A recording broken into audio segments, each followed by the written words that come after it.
मत करो कि जो अभी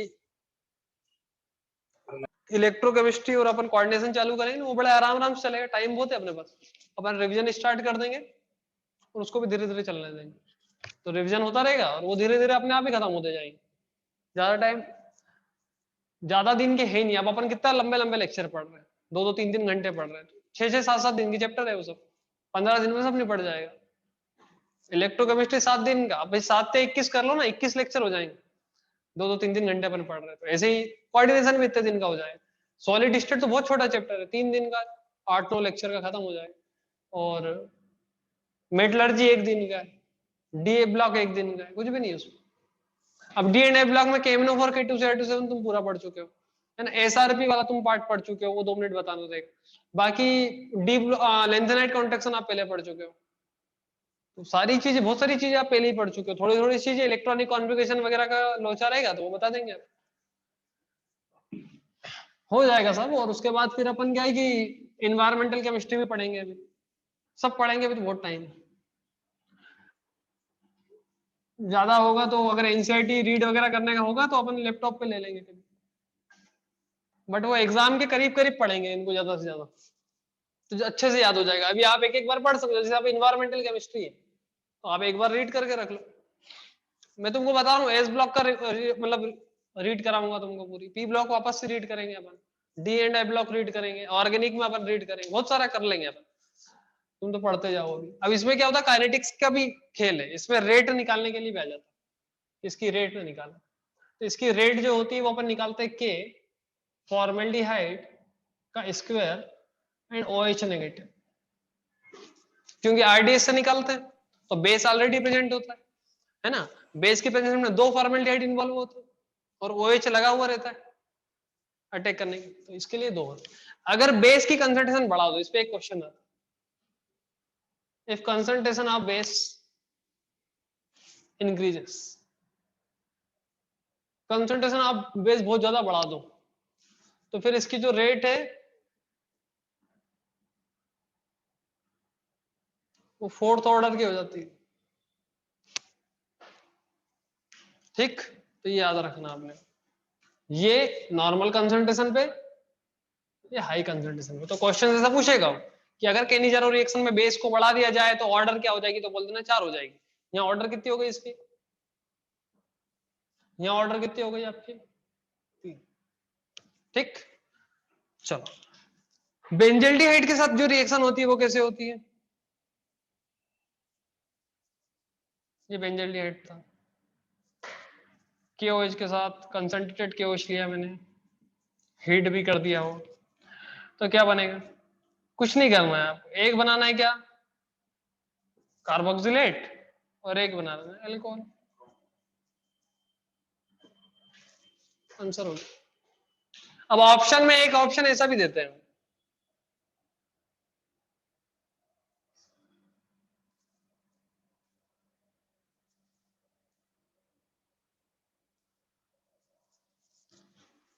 और आदमी ये टिक कर लेता है, वो पहले नंबर पे ये देते हैं, इसको डी में देते हैं और इसको ए ऑप्शन में देते हैं, वहां घबराहट तो रही थी, ये लगा देते हैं, तो घर आके बोलते हैं अरे और सिली मिस्टेक हो गई, नहीं तो मेरा तो MGM पक्का था,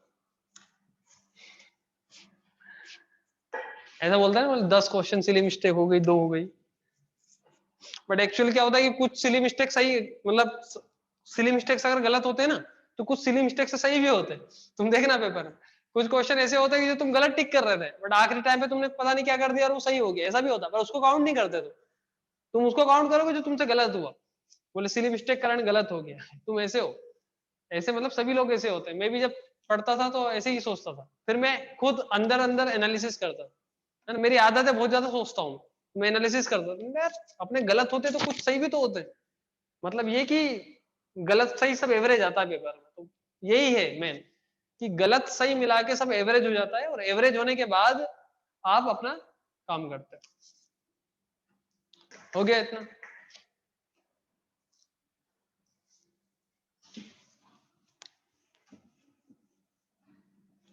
अब लिखो क्रॉस के नहीं जानो रिएक्शन, इंपॉर्टेंट रिएक्शन है और इसमें भी लॉजिक लगेगा खूब सारा।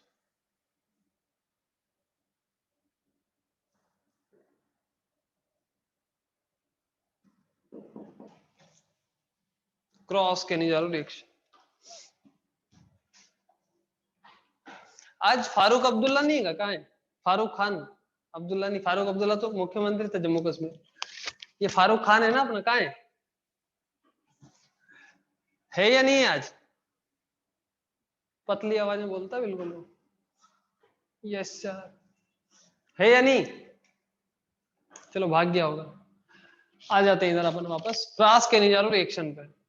क्रॉस केनिजारो रिएक्शन क्या है? अब जो इस चैप्टर को भी नहीं पढ़ रहा है और अगर चला गया तो वो तो प्रणाम ही है भैया। कहां से होगा सिलेक्शन, तुम मुझे बताओ, पॉसिबल है क्या? अगर तुम ये मेन चीज अगर छोड़ दोगे तो फिर ये चीज नहीं मिलेगी फिर आपको कहीं पे। आप फिर और किसी टीचर से पढ़ रहे हो तो बहुत अच्छी बात है, अलग बात है, वहां अगर पढ़ लो, बट खुद से तो नहीं निकल पाएगी, टाइम बिगाड़ोगे फोकट में। चलो क्रॉस केनिजारो रिएक्शन, इसमें क्या होता है? बेंजल्डिहाइड और एक होता है फॉर्मल्डिहाइड।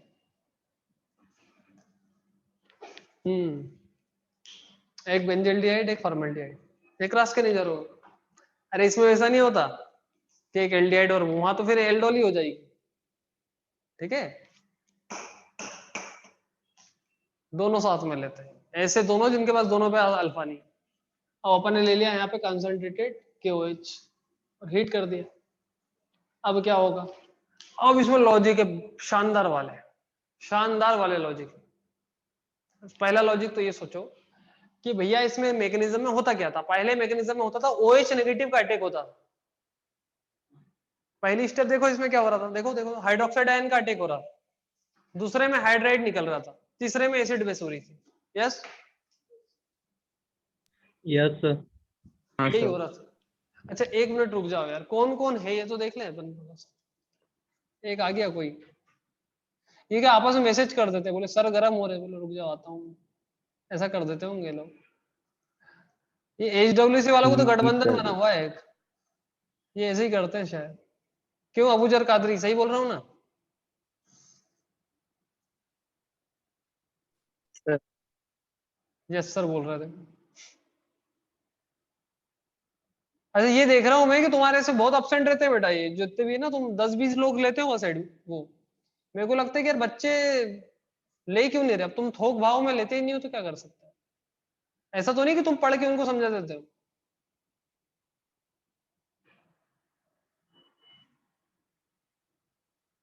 नहीं सर। अच्छा चलो मजाक की बात है खैर, क्योंकि बाहर के जैसे मैं अभी हिंदी मीडियम की जब सेपरेट क्लास लगाता हूँ, हिंदी मीडियम के मैक्सिमम बच्चे मिलते हैं मेरे को, तो अपसेंट कौन रहता है फिर, ये समझ में नहीं आता।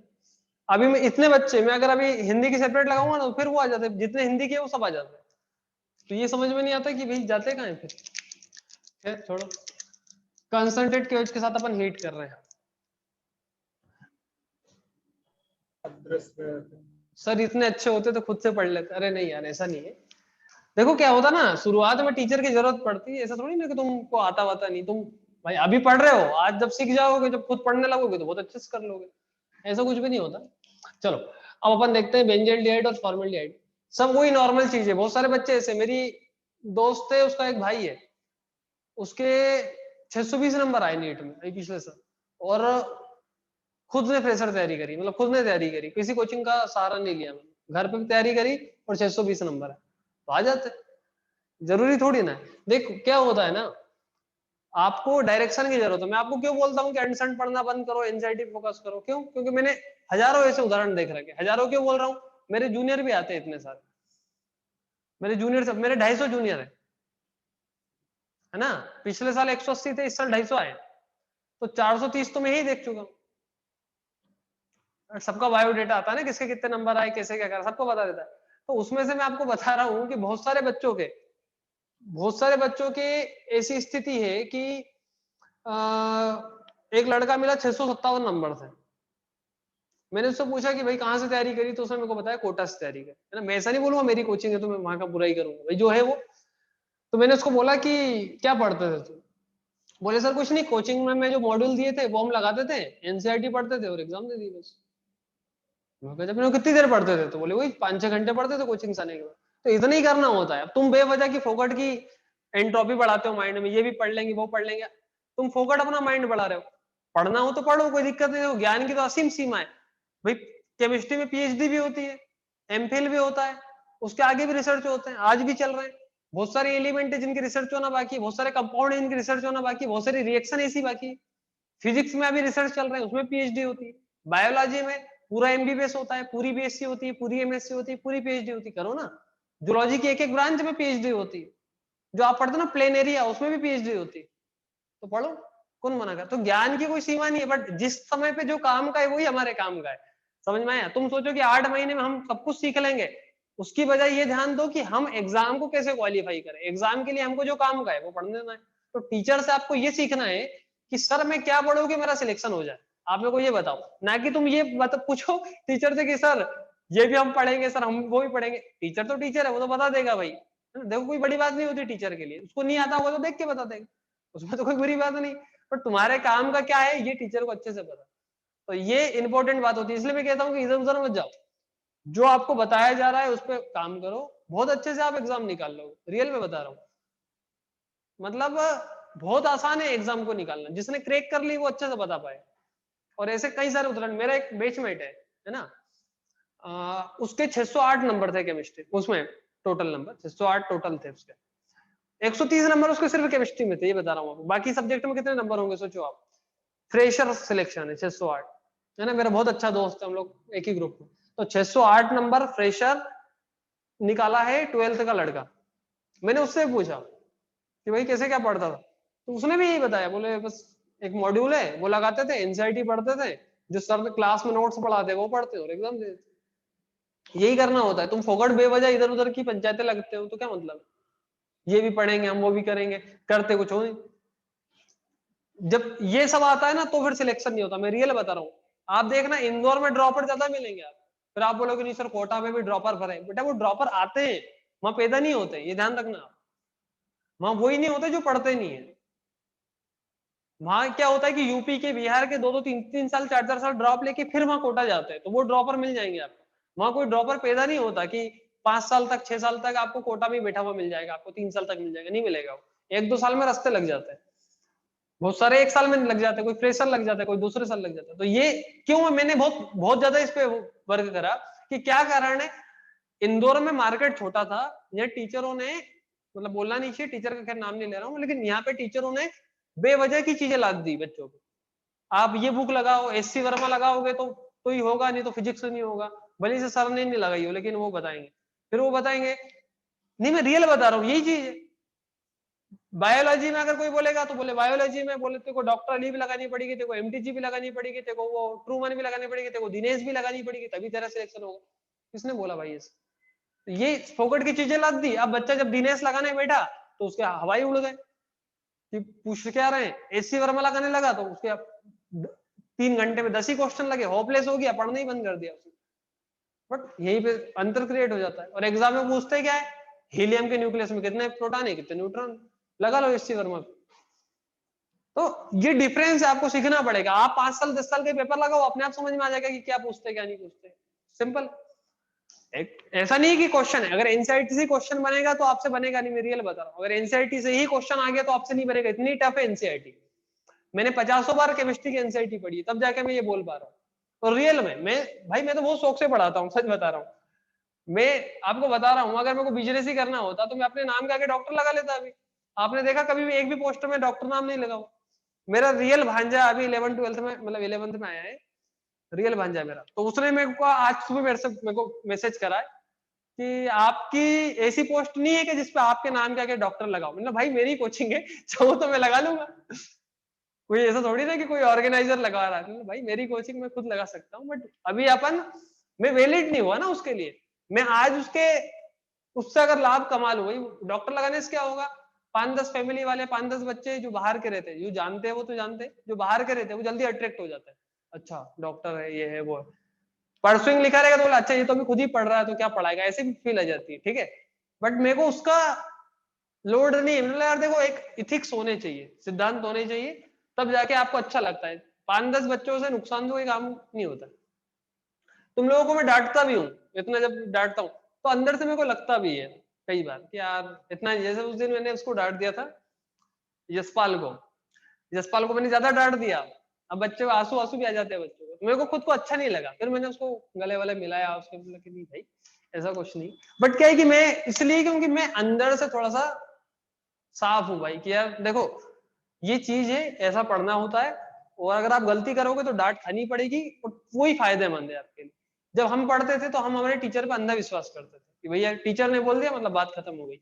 आजकल के जो तुम लोग हो ना, तुमको डांट भी इसलिए पड़ती है क्योंकि तुम लोग, तुम्हारी हरकतें भी कई बार खराब है। डाउट भेजना है तो एक भेज दिया फोटो, बस खाली छोड़ के छोड़ दिया। भाई तू बोल अच्छे से, सर ये प्लीज बता दीजिए इसमें क्या करना है, टीचर खुश होकर बताएगा, बिजी होगा तो भी बताएगा। अब कोई अपना काम छोड़ के तुम्हारा मैसेज देके और खाली मैसेज पड़ा हुआ है एक फोटो भेज, ये चीज नहीं होनी चाहिए। रियल आज काम थक जाएगा, कल थक जाएगा, जब तुम असली फील्ड में आओगे, जब आपको काम करना होगा, तब ये दिक्कत देगी चीज। तो ये सब चीजें हैं, आप मान के चलो कि अपन लोग जो मिले हैं ना, ऐसा कुछ भी नहीं, कोई भी चैप्टर चाहता तो भाई मैं कब का कोर्स अपना खत्म हो जाता, मैं जान करके डिले कर रहा हूं ताकि आप लोग क्लास से जुड़े रहे। आज अगर कोर्स खत्म हो जाता ना तो क्या होता, सिर्फ 2-3 क्लासेस लगती। भाई मेरी खुद की एग्जाम है अभी 15-20 दिन बाद मेरी एग्जाम, बट मैं क्लासेस रेगुलर ले रहा हूँ, रेगुलर चलेगी आपकी। एग्जाम के टाइम पे थोड़ा सा अपन ऊपर नीचे कॉम्बिनेशन बना लेंगे, बट चलेगी क्लासेस। बट मेरा क्या है कि आपको एग्जाम तक कम से कम माहौल मिलता रहे केमिस्ट्री, तो आप केमिस्ट्री से जुड़े रहोगे तो आपको आता रहेगा। जहां आपने ब्रेक लगाया आपकी दिक्कत चालू हो जाएगी। पढ़ाई करो, सबसे अच्छी बात है, डाउट्स भेजो, पढ़ाई करो, एक माहौल बनाओ, एक जोश लाओ अंदर से कि एग्जाम निकालनी है। मारे टूटे जैसे पड़े रहते हो, क्या होगा, हो जाएगा ये वो, थोड़ा ऐसा लाओ कि यार अपने को 2.5 महीने बाद एग्जाम निकालनी है, 135 करोड़ से 10 लाख के ग्रुप में आना है, फिर 10 लाख में जब आ जाओगे आगे जाके देश संभालना। ऐसा काम करो कि भाई अपने को देश संभालना है, आगे अपन ही तो है और क्या है। मतलब भारत इतने अभिमान से लोगों को बोलता है कि हम सबसे युवा देश है, हमारी इतनी ज्यादा आबादी युवा है, हम अगला भविष्य हम है, तुम्हारे भरोसे बोलता है। तुम यहाँ पे 2 GB नेट खत्म करते रहते हो बैठ के। तो ये समझो, थोड़ा सोचा करो, जब उल्टे सीधे काम करते हो ना मोबाइल में, तो पहले सोच लिया करो कि अपने भरोसे वहां पे लोग सीना ठोक रहे हैं कि हम अगली सदी हमारी होगी। अगली सदी अपनी तब होगी जब अपन यहाँ काम करेंगे, चाहे वो किसी भी रूप में करें। अभी बॉर्डर पे कुछ होगा ना तो ऐसा खून खोलेगा तुम्हारा, अरे मेरे को बंदूक दे दो, भाई पढ़ ले, ये भी वही है। समझ में आया ना, अपना अपना योगदान अपने को अपने अपने लेवल पे देना चाहिए और काम करते रहो। ये सब चीजें माइंड में आएंगी तब आप काम करो, और ये जरूरी है भाई। आप ये मत सोचो कि घर परिवार देख के या अपना देख के काम कर लोगे, आपको पूरे देखना पड़ेगा। एक आदमी वहां तक पहुंचता है, जो एक आदमी ना वही जब मेहनत करता तो वहां तक पहुंचता है। आप देखो देश कौन चला रहा है, नेता चला रहे हैं वो ठीक है, लेकिन जितने आईएएस है, जितने ब्यूरोक्रेट्स है, वो सब वही कर रहे हैं। आप हर एक चीज की, आप मेरे को देखो सफाई कर्मी से लेके डॉक्टर से लेके जितने भी आपके जो सैनिक है, उन सब के अपने अपने काम। एक दिन सफाई कर्मी काम नहीं करे तुम्हारी हालत खराब हो जाएगी। हर आदमी का इंपॉर्टेंस है, सब अपना अपना काम कर रहे हैं। सब अगर ऐसे आलस काम करने लग जाए, अगर तुम्हारे जैसे हो जाए कि ठीक है अगले ड्रॉप में देख लेंगे और ये कर लेंगे, तो हो गया काम फिर। अभी कोविड की लहर आई थी, डॉक्टर बोल रहे थे कि अगली लहर में देखेंगे, तो अगली लहर ही नहीं आती, सब हो जाता खत्म। ये समझो इस चीज को, ठीक है। चलो इधर आ जाओ वापस। मतलब अपने को फोकस करना है पढ़ाई पे, ऐसा लाओ कि 2-2.5 महीने में एग्जाम निकाल देंगे, निकल जाती है। आप अगर मेरे साथ रिवाइज ही करोगे तो केमिस्ट्री आपके हाथ में आ जाएगी। मैं बता रहा हूँ, साल भर नहीं पढ़ा कोई बात नहीं, मेरे साथ अभी भी आ जाओगे, 140-150 तक ले जा दूंगा आराम से, कोई दिक्कत नहीं, और आराम से आ जाएंगे। तरीके हैं इतने करने के, बट पढ़ना पड़ेगा। तुम इधर उधर भागोगे तो फिर हो जाएगा काम। और मेरे को तुमसे कोई लालच नहीं, तुम्हारी फीस मेरे पास आ गई है, ठीक है। तुम अभी रहो तो रहो, नहीं रहो तो मत रहो। और अगले साल मेरे को बच्चों से कभी कोई मोह नहीं रहता, नहीं तो मैं तुमको डांटता ही नहीं, मैं इतना प्यार से रखता तुमको। प्यार से रखने के 2 फायदे, तुम्हारा सिलेक्शन नहीं हुआ तो तुम वापस आओगे, पहली बात। सिलेक्शन हो गया तो दूसरे को मेरे पास भेजोगे। तुमको डांटूंगा तो क्या होगा, ना तो तुम आओगे ना तुम मेरे पास भेजोगे। बट मेरे को उसकी परवाह नहीं है भाई, जो रियल है वो रियल है। कुछ चीजें मतलब और स्वार्थ के लिए नहीं करना चाहिए, कुछ चीजें मन की शांति के लिए करना चाहिए, तो मैं इसीलिए करता हूँ, ठीक है। तो इधर है बेंजल्डिहाइड और ये है आपका फॉर्मेल्डिहाइड। रियल बता रहा हूँ मैं, कुछ लोग मेरे को बोलते भी है, मैंने बहुत घमंड है सर में। अब भाई तुम मेरे को 2-3 साल तक जानोगे तब तुम मेरे को पहचान पाओगे। जो मेरे को 2-3 साल जान जाते हैं वो जान जाते हैं कि सर क्या है, मतलब मैं कैसा हूँ। अब तुम आए हो 4 महीने 8 महीने और तुम दूर से देखोगे और उल्टी सीधी हरकत करोगे तो तुम मेरे को ऐसे ही पहचानोगे जैसा हूँ। तो इधर आ जाओ, बेंजल्डिहाइड और फॉर्मेल्डिहाइड। एक है बेंजल्डिहाइड, एक है फॉर्मेल्डिहाइड। बेंजल्डिहाइड और फॉर्मेल्डिहाइड आपस में मिले तो क्या बनाएंगे, आप मेरे को बताना हूँ। इसमें एक लॉजिक लगाना पड़ेगा। आपको पता है केनिजारो रिएक्शन की पहली स्टेप क्या होती है, OH नेगेटिव का अटैक होता है, और OH नेगेटिव का अटैक होता है मतलब NAR रिएक्शन होती है। तो फिर लॉजिक लगाओ, न्यूक्लियोफिलिक एडिशन रिएक्शन बेंजल्डिहाइड पे अच्छी होगी या फॉर्मेल्डिहाइड पे? फॉर्मेल्डिहाइड पे ज्यादा अच्छे से होगी, फॉर्मेल्डिहाइड पे ज्यादा अच्छे से होगी। तो हम क्या करेंगे, पहला जो अटैक कराएंगे OH नेगेटिव का, वो कराएंगे फॉर्मेल्डिहाइड।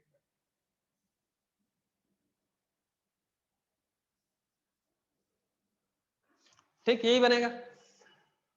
ध्यान देना है ना। और अब यहाँ पे बेंजल्डिहाइड है, बेंजल्डिहाइड को ऐसा बना देता हूं मैं सोते हुए, ठीक है। ये नेगेटिव इधर गया तो ये H इधर चला जाएगा, तो फिर क्या बनेगा, H C डबल बॉन्ड हो H प्लस, इधर देखो क्या है,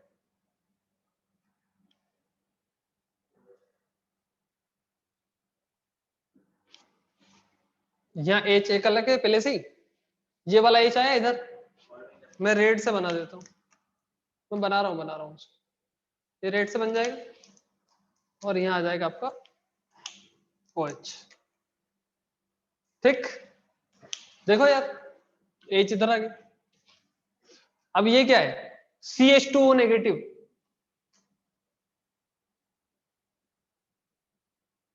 ये है ना बेस है, तो एसिड बेस रिएक्शन हो जाएगी, तो प्रोडक्ट बनेगा HC double O negative plus benzyl आपका benzyl alcohol, benzyl alcohol, benzyl alcohol, benzylic position पे OH ग्रुप लगा तो बेंजाइलिक, तो बेंजाइलिक अल्कोहल एंड फॉर्मेट इसके आंसर होंगे। ठीक है, ये क्वेश्चन बहुत प्रोमिनेंट है, बहुत पूछते हैं एग्जाम में, क्योंकि इसमें एक लॉजिक है, एक तो केनिजारो रिएक्शन का लॉजिक है, और ऊपर से आपको ये भी तो पता होना चाहिए कि किस पे करानी है, किसका एसिड बनाना है, किसका एल्डिहाइड। तो आप क्या करो, रटाने के लिए एक लाइन बना लो, क्या पता है, क्योंकि एग्जाम में इतनी बड़ी रिएक्शन तो आपको बनानी नहीं, तो आप रटने के लिए एक लाइन बना लो, क्या कि NAR की रिएक्टिविटी है ना, NAR के प्रति रिएक्टिविटी ज्यादा तो कार्बोक्सिलेट बनेगा, बस खत्म हो गया था। अब NAR के प्रति रिएक्टिविटी ज्यादा किसकी थी, तो क्या बन जाएगा, फॉर्मल्डिहाइड। फॉर्मेट बन जाएगा। Okay,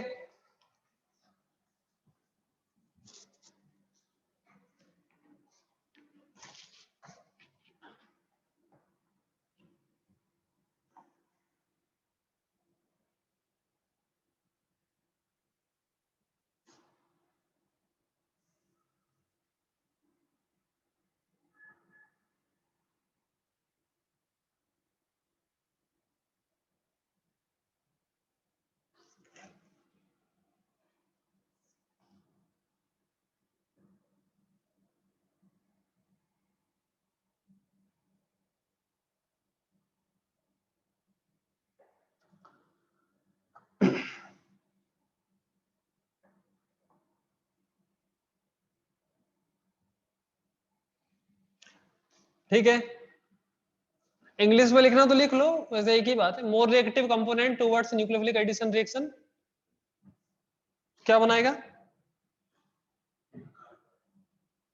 convert in carboxylate. ठीक है, सिंपल है।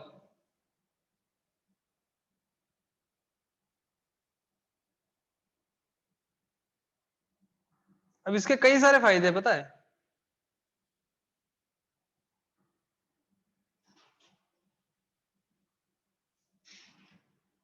इसके कई सारे फायदे हैं, देखिए इसके फायदे कुछ,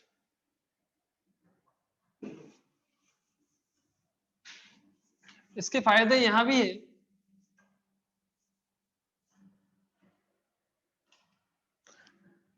ये ज्यादा अच्छा क्वेश्चन,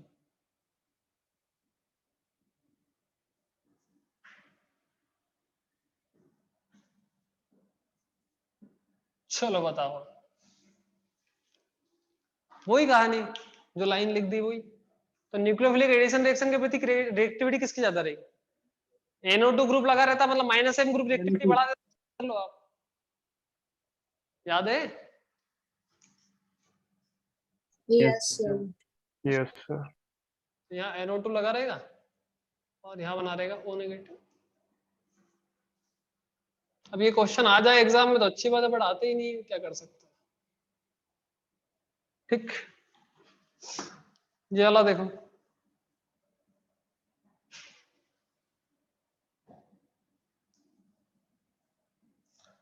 बताओ। फॉर्मेल्डिहाइड तो सबसे बेस्ट NAR देता है, ठीक है।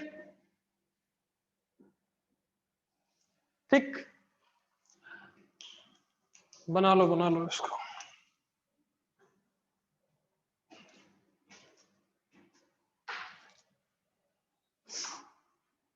जिस दिन अच्छे से पढ़ोगे ना तो रात को नींद भी नहीं आएगी, तुमको पता है। ये जो आप सो जाते हो ना बार बार थक हार के, वो सब बंद हो जाएगा।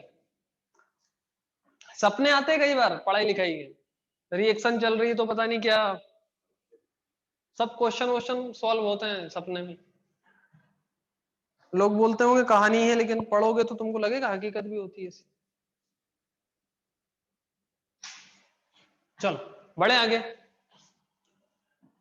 ये जो पहले बोलते थे ना कि मेडिटेशन करो, ये करो वो करो, वो इसीलिए बोलते थे। पहले लोग क्या था, पहले कोई ऐसा एजुकेशन ज्यादा होता था नहीं, तो लोग फोकट रहते थे, तो उनको बोलते थे भाई इनका दिमाग शुद्ध रहे, समाज के लिए खतरा बन जाएंगे। तो बोले कि इनको दिमाग सही रहे, तो बोले मेडिटेशन करो। तुम 4 घंटे 5 घंटे पढ़ोगे अपने आप ही मेडिटेशन, कोई दिक्कत नहीं। चलो अब अपन एक चीज और इम्पोर्टेंट है, वो याद करना बहुत इंपॉर्टेंट है। एक तो ये कि भैया मान लो CCl3, इवन CH3 लिख देता हूं मैं, CH3CHO, ये एक्चुअली में क्लोरल टाइप रहेगा। अगर मैं यहाँ पे रखूं तो CCl3CH, ये क्लोरल है। इसकी रिएक्शन अगर मैंने करा दी किनीजारो, इसके पास भी तो अल्फा हाइड्रोजन नहीं है, तो कंसंट्रेटेड KOH ले लिया, तो होगी क्या किनीजारो? होगी, ऑब्वियसली बात है। कैसी होगी देखते हैं। अब क्या होता है, इसकी मैकेनिज्म पे आता हूं पहले। तो देखना, ये बहुत इंपॉर्टेंट है, बस 10 मिनट में छोड़ देंगे आपको, है ना, ये मीटिंग एंड होने के बाद। तो ये जो OH नेगेटिव है वो यहाँ अटैक करेगा, तो बनेगा CH3CO नेगेटिव OH, और ये हो जाएगा H।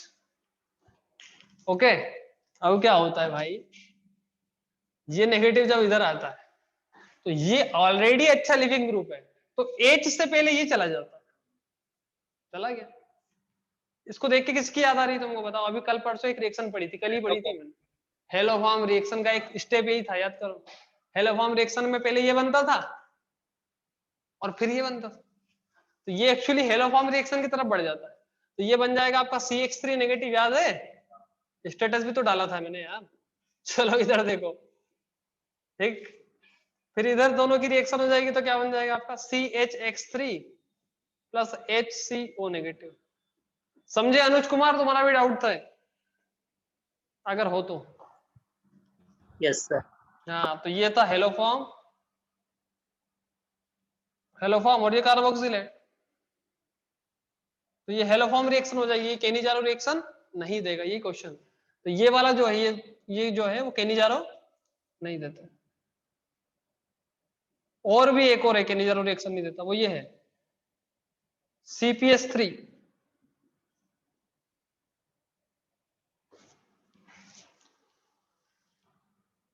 ये CPS3 केनिजारो रिएक्शन नहीं देता। क्यों नहीं देता? कारण यही है, क्योंकि ये लिविंग ग्रुप अच्छा है, ये खुद निकल जाएगा पहले, क्योंकि यहाँ एनायन स्टेबल होगा ना, नेगेटिव और तीनों रिंग में घूम के आ जाएगा। अरे कार्बन पे अगर नेगेटिव चार्ज आया तो तीनों रिंग में घूमने निकल जाएगा रेजोनेंस करने, तो बहुत हाईली स्टेबल एनायन है। और यहाँ पे डांस वो था डी ऑर्बिटल रेजोनेंस, तो इनके एनायन स्टेबल है, और एनायन स्टेबल है तो फिर ये क्या होंगे, अच्छे लिविंग ग्रुप होंगे। क्यों? क्योंकि इनके एसिड स्ट्रॉन्ग होंगे। जब देखो लिंक कर लो ना, अगर एनायन स्टेबल है तो इनके एसिड स्टेबल रहे होंगे, तो ये अच्छे लिविंग ग्रुप कहलाएंगे। जो अच्छे लिविंग ग्रुप होते हैं वो कौन होते हैं? जिनके एनायन स्टेबल होते, ठीक है, उससे आप ये भी केनिजारो रिएक्शन नहीं देता, तो ये भी केनिजारो रिएक्शन नहीं देगा, ये भी नहीं देगा, बिकॉज याद रखना CH3 negative and CPS3 negative, यहाँ नेगेटिव आ जाएगा, आर गुड लिविंग ग्रुप। ठीक, अब अपनी बचेगी इंट्रामोलिकुलर केनिजारो रिएक्शन, वो अपन नेक्स्ट में देख लेंगे, ठीक है, जल्दी जल्दी में खराब हो जाएगी। मिलते हैं अगले लेक्चर में, धन्यवाद आपका। Thank you, sir. Thank you, sir. Thank you, sir. Thank you, sir.